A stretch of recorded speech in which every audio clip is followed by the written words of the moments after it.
Andre was originally supposed to deliver a speech, and then Erica stepped in, and then Andre stepped up to the plate again. So, can I ask who is the evaluator for the speech?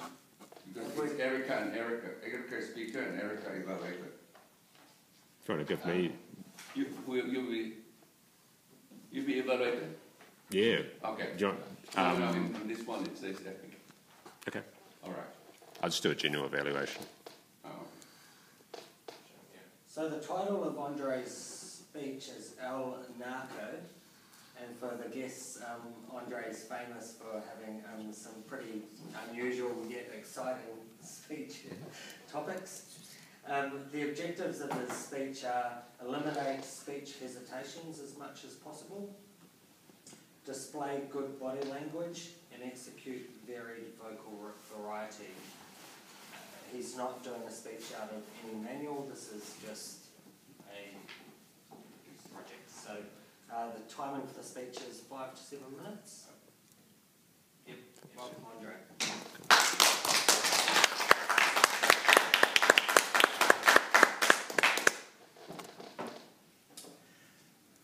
Crime doesn't pay. Whoever said that was wrong, dead wrong. What is the most profitable illegal enterprise in history?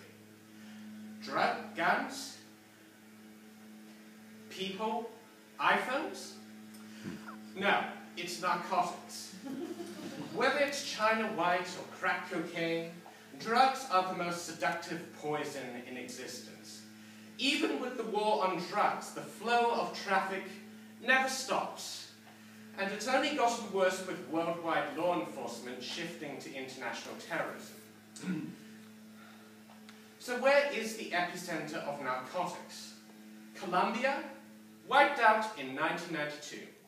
Brazil, being crushed in time for the Olympics.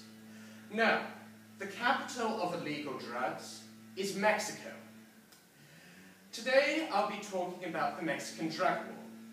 This is a little-known geopolitical issue that I'm very fascinated by, because it's a cautionary tale of how a small, wealthy group of criminals can bring a nation of 122 million people to its knees.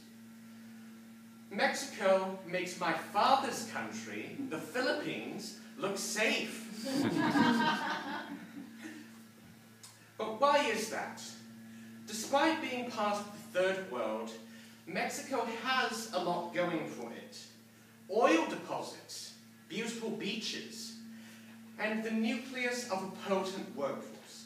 But all that is worthless, because Mexico doesn't have the thing all modern states need: good law enforcement.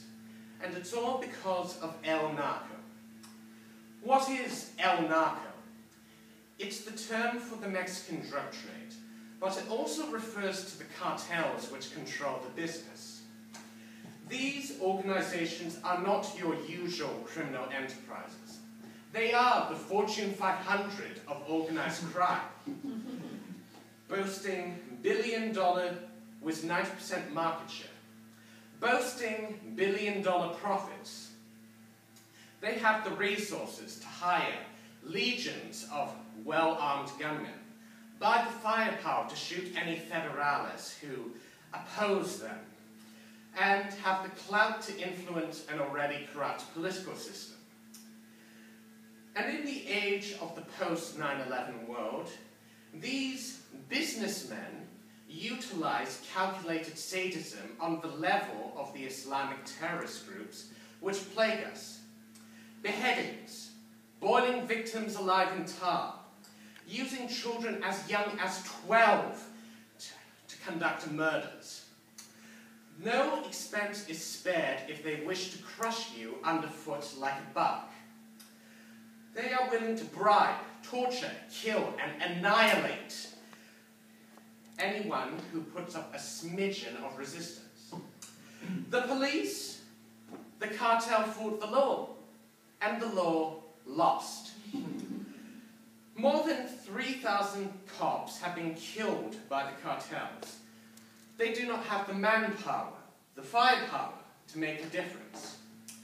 And when you deal with a group of monsters who in 2012 left 49 decapitated corpses on the side of a North Mexican highway, you can't really blame them for their failure. The problem is made worse by the $1 billion the cartels spend collectively to bribe municipal law enforcement, whose salaries are a mere $8,000 a year. There are hundreds of cases where police have helped cartel hitmen corner targets and then facilitated said hitmen's getaway seconds after they have shot their victims. Morality is irrelevant to El Narco. Terror, however, is profitable for the business, as well as death. And business is booming. $135 billion in annual profit. More than 130,000 murders in the span of 9 years. And a 245 increase in the level of kidnappings. And no end in sight. There's an expression summing up the sentiment regarding El Narco. Estamos hasta la madre. We are sick of it. But is there really any escape from the nightmare? Perhaps there is. The base definition of insanity is doing something again and again, regardless of whether it works or not. As someone who was born in Hong Kong, where the British first started the illegal drug trade, I have always been against any leniency to drug smugglers or narcotics peddlers. However, regarding New Mexico, which has suffered the worst in the 40-year war on drugs, I accept the unthinkable might possibly need to be considered by the people of America, which is the largest market for El Narco. Controlled legalization. Make narcotics irrelevant. Rather than being a monopoly controlled by a bunch of rich psychopaths, a gradual plan to legalize prohibited substances might just burn through the cartel's billions. And with no profit, there would be no guns, no killers for hire, no power to buy off a corrupt state, and no more death and no more El Narco. Thank you.